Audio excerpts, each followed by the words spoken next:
everyone, and welcome to the Africam show. I must tell you that I think today is the perfect day for a show, and that's because I've had a really busy day, and this is exactly what I need today. A little break, a little slice of the African bush to remind me that there are better things than sitting at your laptop doing work. But I am lucky that part of my work gets is spending time with all of you and spending time in the African bush. So welcome, and it's always a pleasure to have you on board. And remember that we're live and interactive, so you can send through questions and comments. Maybe you can tell me what this show makes up as part of your day. Do you watch the Africam show during work, like me, because I still have meetings after this? Or is it a break?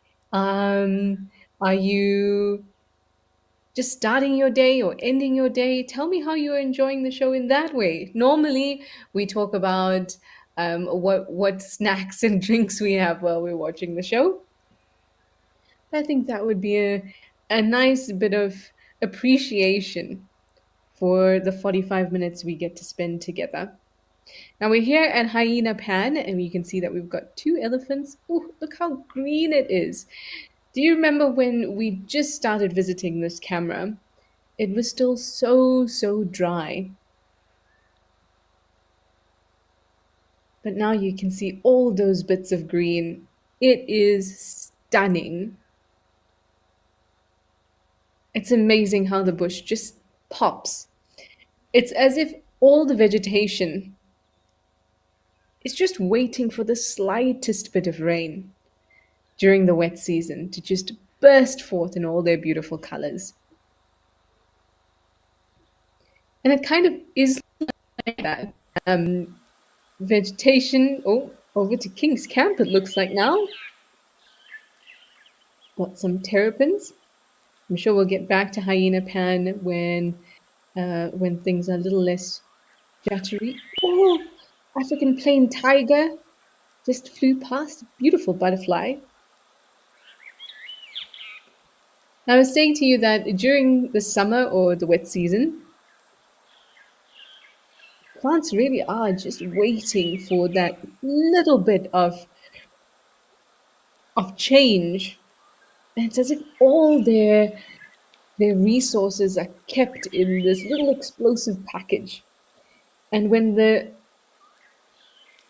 all the different factors are just right, temperature, average temperature is increasing, moisture is increasing, sunlight hours are increasing, all those things just trigger this, like those little nutrient packages to burst open.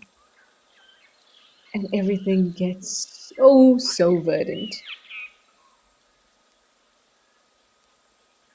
Bowl of Kittens, you say hello, Trishala, moderator Christy, and all cameras. Hooray, it's Tuesday. I like Tuesdays, Bowl of Kittens. I don't know what it is about a Tuesday, but I do like it. Oh, you know what it might be? It might be that I get to spend time with all of you. But yes, hooray, it's Tuesday. Mindy Tillapow, Mindy, you say you're working and lurking. I like that combination. Today, work didn't block the chat. Yay! We're all very glad that work didn't block the chat. 100%. Nice, Mindy. I think it's valuable to have this kind of break in between a work day. Now, like I said, I'm lucky in that my work almost exclusively revolves around animals and wildlife and wild environments, which is an absolute blessing. But sometimes there is computer time that and meetings and things like that that need to happen too. And today was one of those days. So I'm really grateful to have this break in between everything else. We get to watch animals. I mean, look at these terrapins. They are fantastic. We've got a little bit of gula fluttering going on in this largest one in the middle. You can actually see it moving on the neck. Can you see that? Now, you might have also done something like that. Have you ever kind of like closed your mouth And you can sort of, yes, of course I was doing it, but you can't see me. If you close your mouth, you can kind of move that area with air.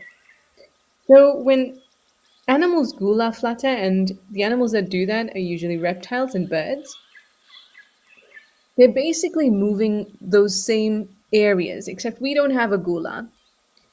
Um, but we do have an epiglottis and other fleshy parts, but not nearly as effective at cooling us down as a gula is for reptiles and birds.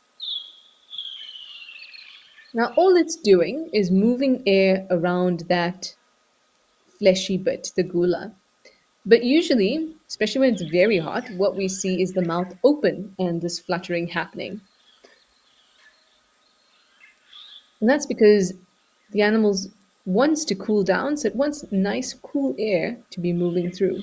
So why this terrapin is moving his gula without opening his mouth or her mouth, looks like a him though, I don't know. Meanwhile, on the left there, we have some interesting movements. I think the terrapin on the left is trying to get our attention. What are you doing?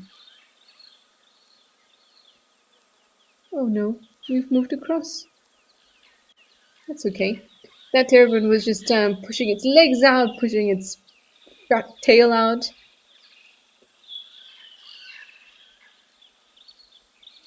I wonder if it was trying to kind of like reposition itself on the log, which can be a bit awkward, I suppose, if your underparts are rigid. But it looked a little bit lost.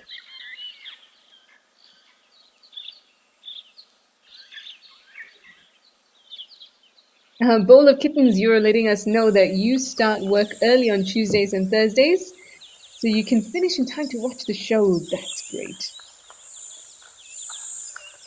That is always wonderful. We're at New Pan in Nebula now.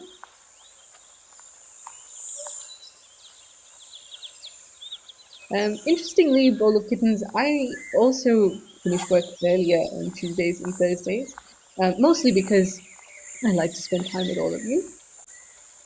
And it honestly is one of the best parts of my day. Zygo, you say namaste, namaste to you too, Zygo. Thanks for joining us. Jan 2 is here with your coffee, of course. You know what, Jan 2? I should have had a coffee. Today was a good day for a coffee. But instead, I'm having some pomegranate juice and some sparkling water, which is a great combination. Casper's the Ghost, you say, hello Trish and everyone from 71 degrees colder than Africa, Milwaukee. Hot coffee and warm thoughts ready to enjoy, and warm visuals coming from the bush as well.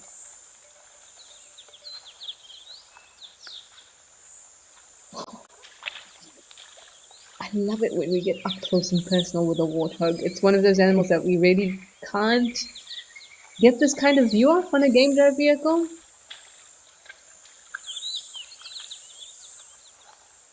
And when you listen to these sounds, you realize just how rigid that snout is.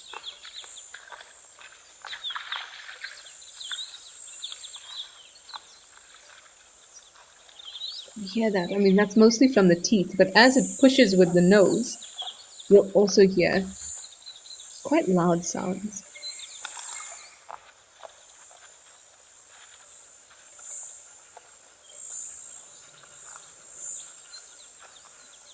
That's nice.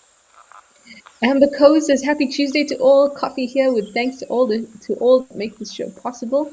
My pleasure, Amber Coe." April Owl, you say good morning from frozen Connecticut. Oh, I'm so sorry, everyone in the Northern Hemisphere. While it's heating up beautifully here in the Southern Hemisphere, you are moving into the coldness. But like everything in nature, there's always balance. And there's always something wonderful about everything. How nice to snuggle up and have a nice warm drink, Sit in front of the fire. All seasons are good seasons. Jean Gale, you say good morning from foggy Seattle, dark before the dawn with hot coffee and chocolate. I love a hot coffee with a piece of chocolate in it.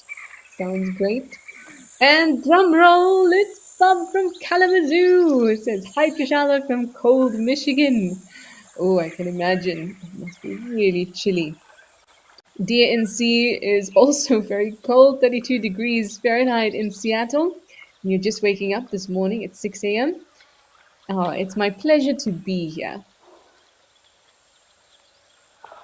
Oh, thank you, April Owl. You're telling us a little bit about where Africam fits in your day.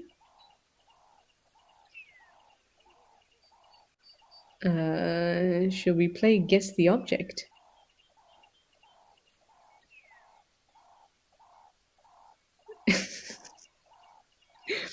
I mean, Hippo is the first one that I think is an obvious one.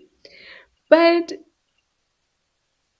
my brain sort of thought it might have been an elephant's foot floating, but it's not an elephant's foot.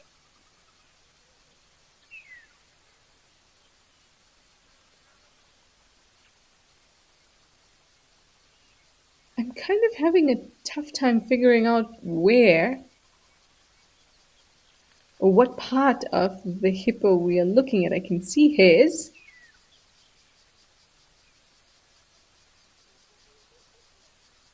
Oh, this makes more sense. This is an elephant, everyone.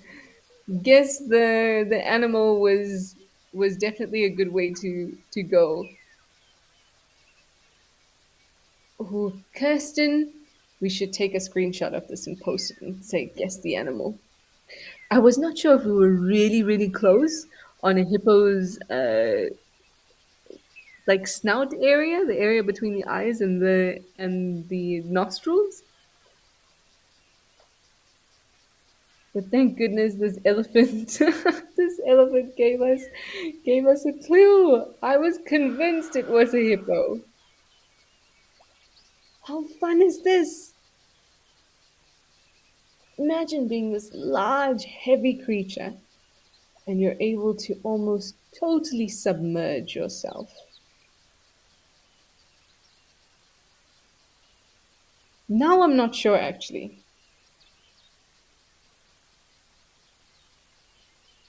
Because this is Rosie's pan. And this is very Rosie's pan's not a big pan.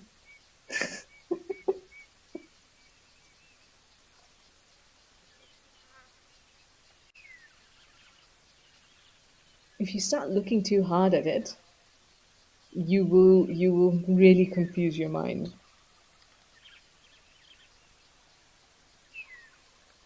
Yeah, that is tiny. That's okay.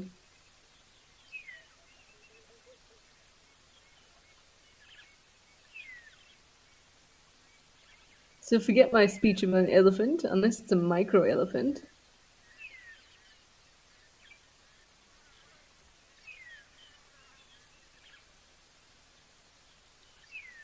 So it's got hairs, it's got skin, it's in the water. Our options are hippo, an elephant. It's a hippo's back.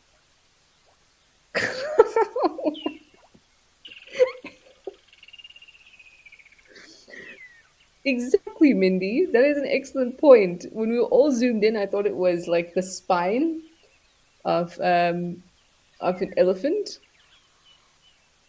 Sometimes the spine sticks up quite a bit. But Mindy, you're absolutely right. Where's the trunk? Elephants need to breathe.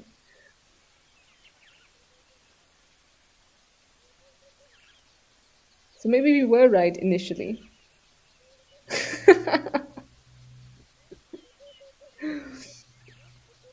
Wow. And I call myself a guide, everyone. Kauru, exactly. That's what it is. It's an elephant. A very rare, rare creature.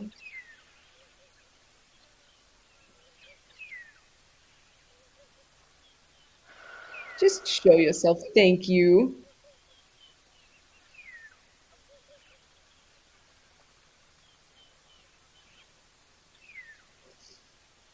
Oh, that was funny. Now, earlier we did have a couple of elephants here at Rosie's Pan, and they were splashing about, and I was hoping that they would still be here. Maybe that's what took me down this misguided hole. Exactly, Mindy. Talk about perspective. And what's really interesting about flat flat images or images where you can't really get a concept of space, we get a similar feeling on the Namibian cams because they're large expanses of very flat, vast areas that are sometimes very empty. There are very few indicators that can help you to judge distance. So if we look at this here, we don't know if we're looking at something small or something big. There aren't any shadows to help us out.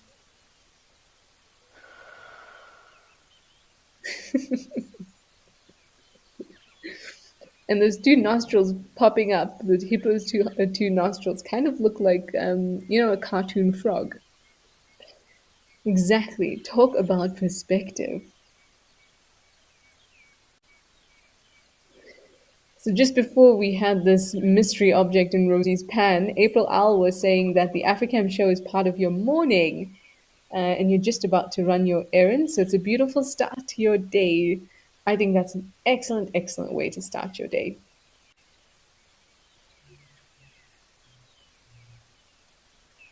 A little bit of bush serenity, maybe a little madness like we just encountered.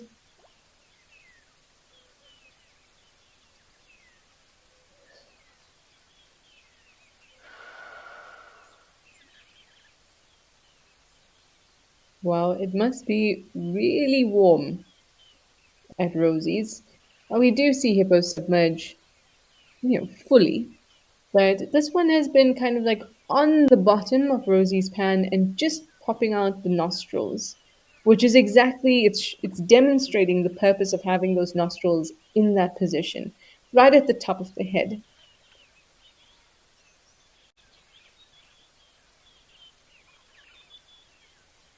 Well, not on top of its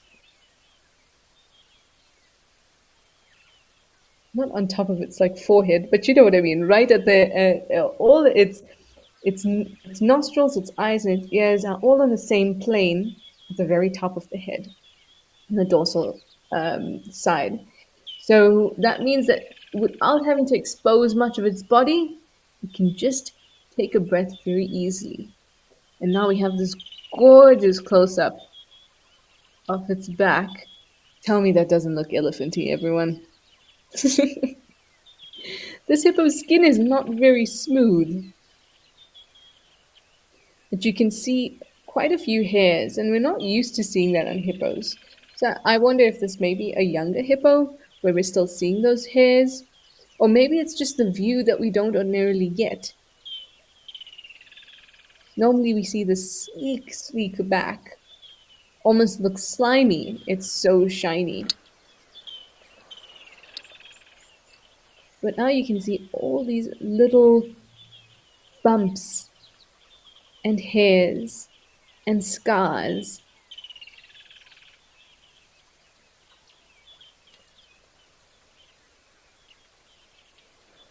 I'd also be taking care of my skin in this way during the season. Really hot and it can get dried very quickly. Well, that's what I thought was an elephant. How about we go see an actual elephant at Hyena Pan in the meantime? Ah, here we go. Oh, okay, thanks so much. So this is what an elephant looks like, right? I love it when the bush does this to us. Reminds us to look carefully and also remind us that we can always be surprised.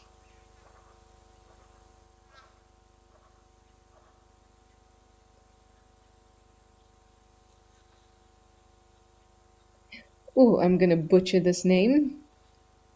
Blair skis for chunk for prez. Did I get it? I hope so. You're telling us that it's 9 a.m. here where you are, and you get your morning started with us. That is fantastic. I think excellent if you can start your morning or end your day with us. And it's just extra special if we get some elephants as well. Now, I wonder when we first came to this camp, just thinking about perspectives, when we just arrived here after Rosie's Pan, did you think this was a big elephant? I thought that it was a smallish elephant that looked a little bit skinny, but something gave away that it was a big bull.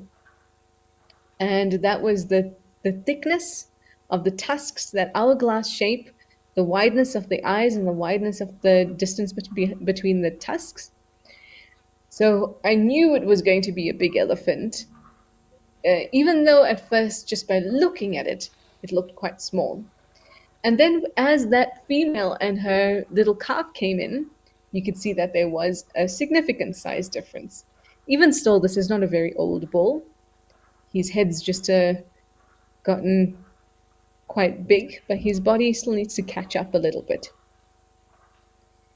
But it's interesting thinking about perspectives, like you were saying, Mindy. And how do those perspectives, I mean, this is, we're talking about our human eyes being tricked by things, right? But in the bush, different animals have different capabilities in terms of their senses. So I wonder how their perspectives are different as well, and how those help or hinder them. Light plays a huge role in that.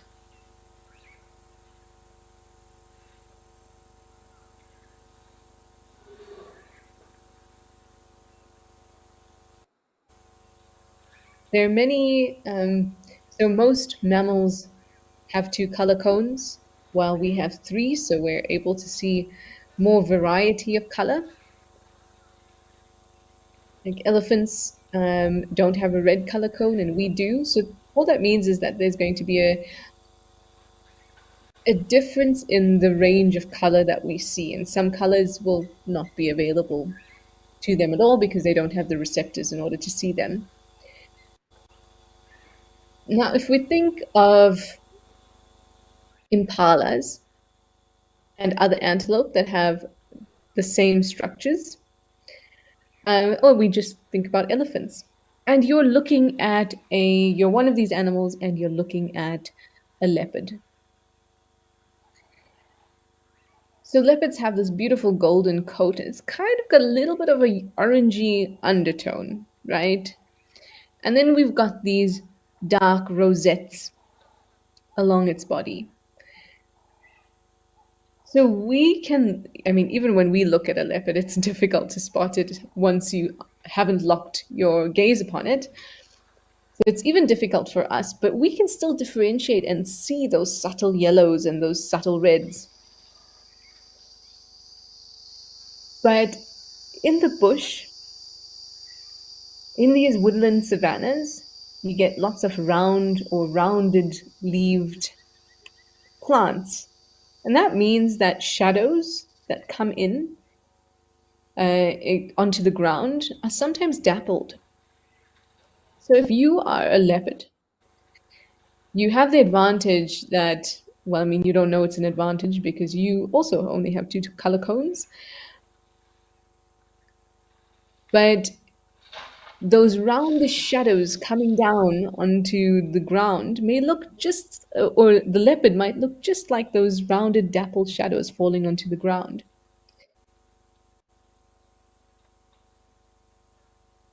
And that's definitely an advantage for the leopard.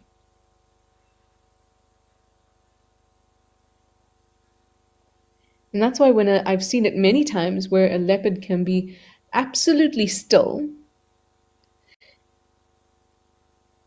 not necessarily out in the open like the middle of the road, but on the side of the road, so still very visible to say you and me, but it's absolutely still on the side of the road, and an elephant might not notice it. When it's moving, it is very, very noticeable, as is anything in the bush. Once it starts moving, it's very noticeable. But it's interesting to think about those perspectives and those sense capabilities and how they play a role in all the animals' lives.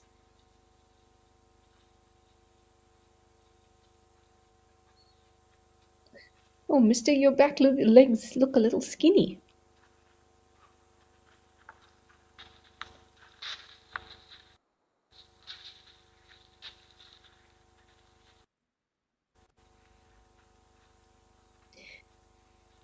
Elephant back legs often do look skinny, especially the bottom half of the leg. Even big bulls can sometimes have these skinny ankles.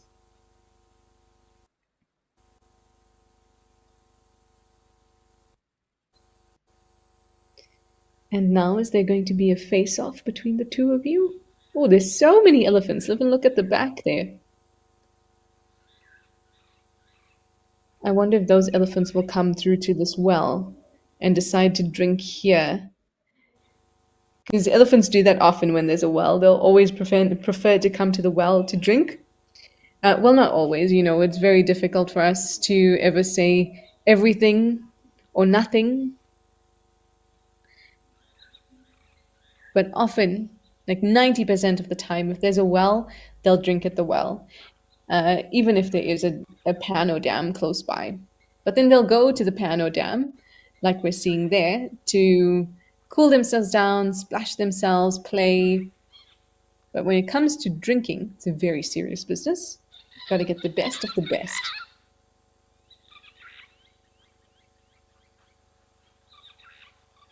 Wow, isn't that scenic?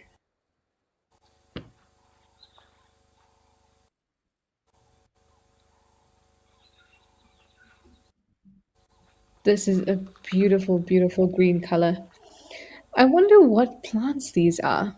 Does anybody know what tree this is?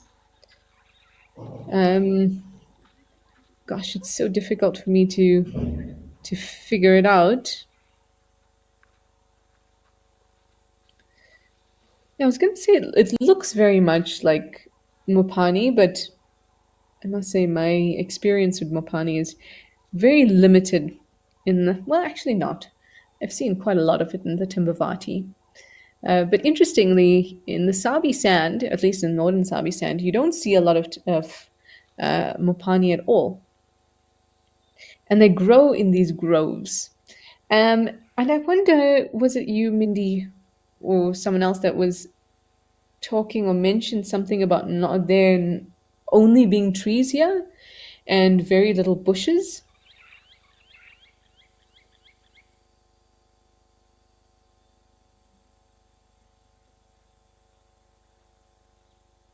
So Mopane, like Tambuati, are one of those trees that grow in these groves. And in order to grow in these groves, you need to prevent the germination of other species and try and encourage the germination of your own species. And that is all done chemically. It can be things like adjusting the pH of the soil. For example, pine trees do that. By dropping pine needles, they're actually changing the composition of the soil, the chemical composition of the soil, which makes it good for the germination of other pine trees and not so good for the germination of other species of trees, but good for mushrooms. So that's what we're seeing here. Just so much Mapani, and in a way, all kind of taking care of themselves or each other underground through their root systems and also through the mycelium, the network that's put out by fungi.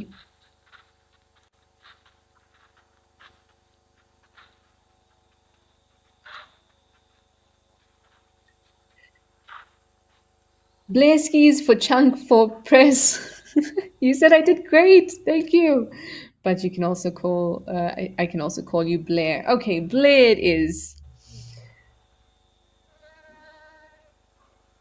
Blair, you say when you first saw that Ellie, he looked very tall to you, but only because you know the perspective of this water well, and you love the hints that signify if an Ellie bull or Ellie is a bull, and that they're very helpful. Yeah, there's lots of little things that you can pick up on with elephants. Oh, look at this little one's got only a tiny little stub of a tail. That's very interesting because it is very, very close to the body. Most of the time, when you see an elephant calf with a portion of its tail missing, it's very rarely more than three quarters. And that's because if it's lost by predatory action, predators are very rarely getting on top of the tail or on top of the elephant. It's usually grabbing onto the tail and swinging from it in a way. And that includes crocodiles, lions, hyenas. So this one is very, very close to the body. And I wonder if it could have been maybe treated by vets to have that crotch so close to the body. Or perhaps a predator got it when it was lying down or something like that. If you're wondering what does that mean for this elephant? So the tail is a really important part because it protects the anus, and we know that skin around the anus is very thin, very soft. Blood vessels are very close to the skin. So all in all, it's a vulnerable place. Now we don't have a tail, but we still need to cover that area because it is very sensitive, and we get through it. I mean, this is chicken and egg. Most likely we stood upright before we, lost our tails. But by standing upright, you're protecting those areas. So for this baby elephant, basically those sensitive parts are exposed. So flies and things like that, other pests. Somebody got scolded right there. Did you see that? That was 100% a scolding. As soon as that rumble happened, that baby was out of there. So it might be more susceptible to pests in those areas. And it doesn't have anything to swat it away. So Karu, you say there's a baby elephant with no trunk here at Hyena Pan. How is it going to be able to feed itself when it gets older? It won't be able to reach the best foods. It will still be able to feed itself. Karu, can you maybe tell me how, at what length the trunk is missing? I mean, even if the trunk is completely missing, as in, it's just a nose, essentially just functioning as a nose, sort of like at the tusks, even if it's completely missing like that, the elephant will still be able to feed itself. It will just have to learn and adapt, and elephants are good at that. So, like baby elephants go down onto, they kind of bend down and drink water when they don't know how to use their trunk yet. It will essentially start to eat like that. But even when the trunk is very, very short, it can still use it to manipulate. Now, what's fantastic about elephants is that it's the way they use their trunk is probably the most important thing about it. They can use it by pushing against their bodies, pushing an item with their trunk against their tusks to break it. So there's a lot of ways that they can adapt. And there have been many cases of elephants with little or half a trunk that do pretty well. Also, on that note, ancient elephant ancestors, before the trunk developed, they did have a proboscis like nose, but they didn't use it like they use it their trunk now, they were still eating on the ground and eating with their mouths. So physically taking their mouths and putting it onto vegetation. Could that skill still be present along the way after all these millions of years? Potentially. I think so. And you say it won't be able to reach the best foods, and yes, that is true. But when it comes to nature and survival, it really is not about the survival of the fittest, but just the survival of the fit. As long as you can live and reproduce, that's all that matters. You don't have to be the best at it. You don't have to continuously be reproducing. If you are able to reproduce your fitness level, fitness in terms of biology, you're already fitter than those who have not reproduced that might still have a trunk or any other feature that was lost. So it's about the survival of the fit. Are you making it? Are you getting 51%? Because then you've passed. Now, when the fittest portion of it comes in when there are drastic environmental changes, because that's when that 51% is just not going to cut it. You're going to need to be the best of the best that's suitable to this new environment that is a result of change, sudden change. And usually everyone else perishes. But that's also the way that the planet has always worked. They are massive environmental changes that sort of change the course of species history. And when we see these differences, whether it is a short trunk or a floppy ear, upside down horns, or downward facing tusks, these little seemingly benign problems, as in they're not going to cause the animal to die. I I enjoy looking at them and thinking about them because it makes me wonder what kind of situation would put that feature at an advantage. It's an interesting thought. Oh, and Kirsten's just told me that that elephant that you're talking about, Karu, its trunk is very, very short, basically gone. Well, if that's the case, it will look very much like an ancient elephant ancestor that still had tusks, but basically the tusks basically ended. I mean, the trunk basically ended at the tusks, almost a little like a warthog.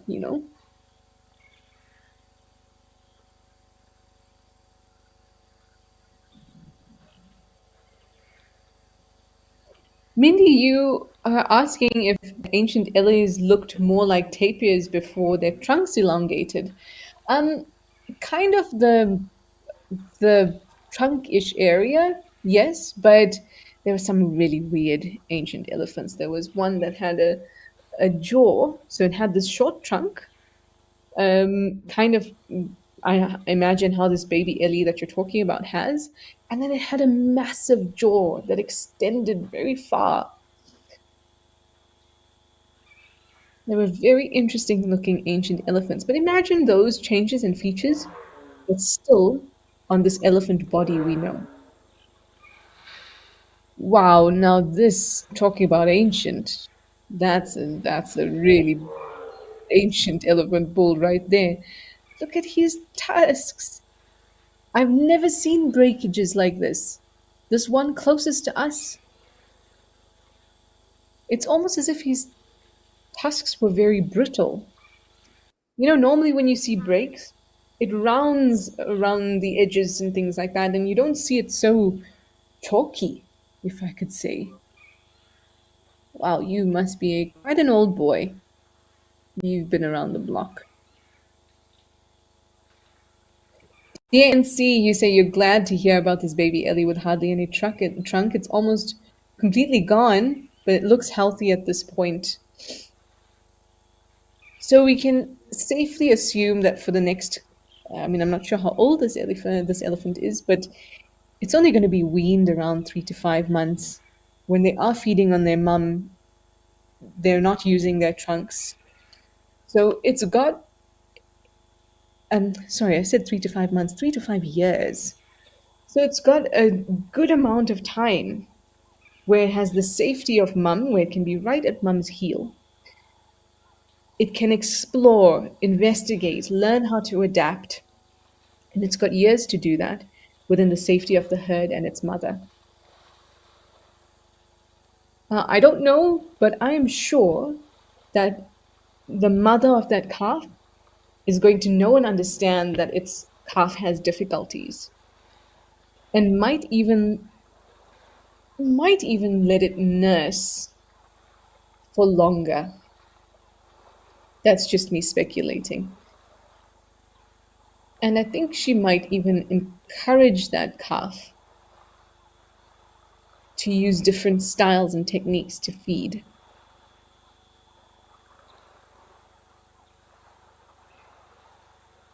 Kaoru, you also say, oh, look at them moving across the river like that. Speaking of rivers, maybe we can head across to Olifants. This one's getting a little stuck. It's beautiful, but I think we might need to give it a little TLC. Hello, you. And off we go to Olifants. So we've just got a couple minutes left, and Kaoru, you were also asking that baby with very little trunk left, it will have to learn to roll in water and dust and mud instead of using its trunk. Uh, and there are probably other things it needs a trunk for. So will it be able to survive when it gets older? I definitely think it will be able to survive when it gets older. Things that you might see, like you said, it is going to learn to roll, and you're probably going to see it swimming a lot more, in on its back a lot more. You might find that it won't move around a lot in areas where it has learned to deal with its disability, I suppose. It might feel more comfortable to just stick in the areas it knows well. It'd be interesting to know whether it's male or a female. If it's a female, she will always have the comfort and safety of her herd. If it's a male and he has to go out and fight other males without a trunk, not that they use the trunk for fighting, but he still needs to he's constantly growing. So since he's constantly growing, he needs to constantly be fueling, and maybe he won't be as efficient. But we'll just have to wait and see. But I don't think that it's going to, or I doubt that it will be a survival issue for that calf, especially not for the first few years when it can rely on its mum's milk. But that's really interesting, and I'd love to see that elephant. Maybe Kirsten, you could send me a picture, and then hopefully next time when I see you, maybe on Thursday during Wild Moments, or I see you next week Tuesday, hopefully we'll be able to see that elephant, and we can have some interesting and important discussions. Anyway, everyone, thank you very, very much for joining us. It's always a pleasure. I hope that you feel ready to conquer your day and your errands and whatever else you have to do at work. I hope that you had a nice break in your work day, or you're ending off with us, in which case I bid you good night. So thanks everyone for joining us, and we'll see you again soon. Bye for now.